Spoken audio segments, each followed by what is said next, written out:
this chapter, I will be showing you how to remove the cabinet of a Whirlpool-built top-load washing machine. Most repairs require the removal of the cabinet to access internal components.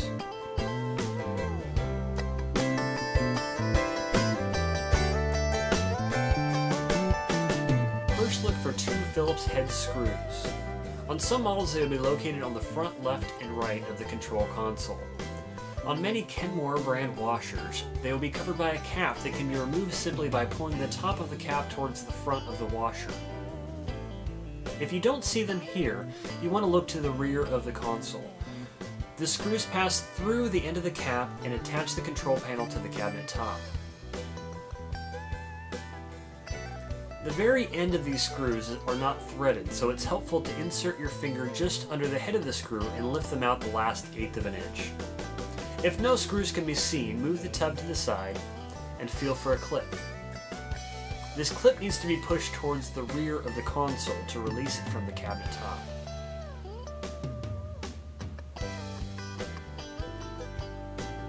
On the left side, the mounting clip is located next to this new hinge-activated lid switch. So be sure that you don't put pressure on the switch. It's constructed of plastic, so if you accidentally press on it, it will break very easily.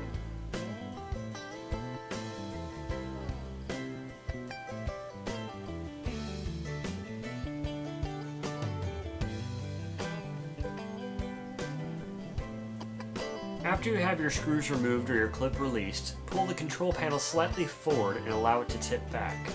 There are large tabs on the base of the side cap that hook into the cabinet top and a hinge system that will allow the console to hang in place. Next, you need to unplug the lid switch. This is a newer style lid switch that engages by the lid hinge.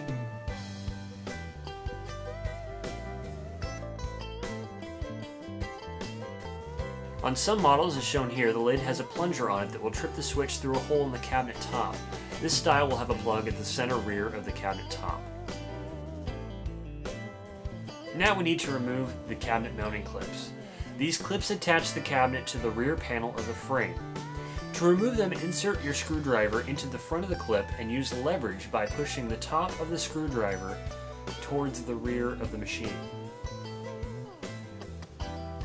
Now that your lid switch is disconnected and we've removed our mounting clips, grab hold of the front of the cabinet by opening the lid and tilt the cabinet away from the back panel. The bottom of the cabinet is hooked under the frame, so you want to pull it forward just slightly. Now you'll be better able to access and see the internal workings of your washer and better diagnose the problem that you're experiencing. Now let's look at how to reinstall the cabinet.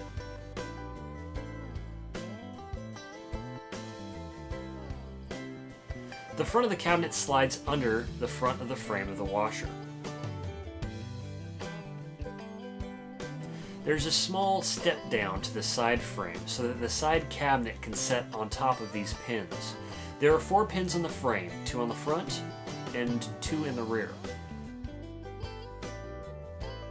Slide the front of the cabinet under the frame completely.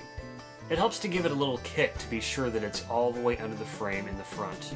Tip the cabinet back. You may need to squeeze the back sides of the cabinet inward to ensure that the rear frame pins insert into the rear of the cabinet holes. It's also very important that the small hose that attaches the pressure switch is not being kinked by the cabinet, or you may get an overflowing washing machine.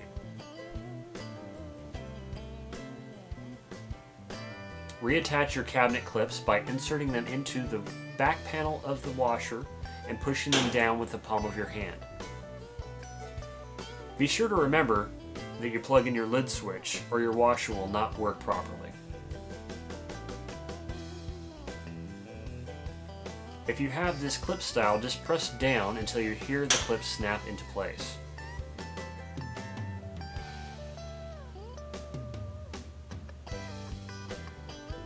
Tip the console back into place, and if you've removed any screws, at this point be sure that the console is slid as far back as it can go so that the holes line up.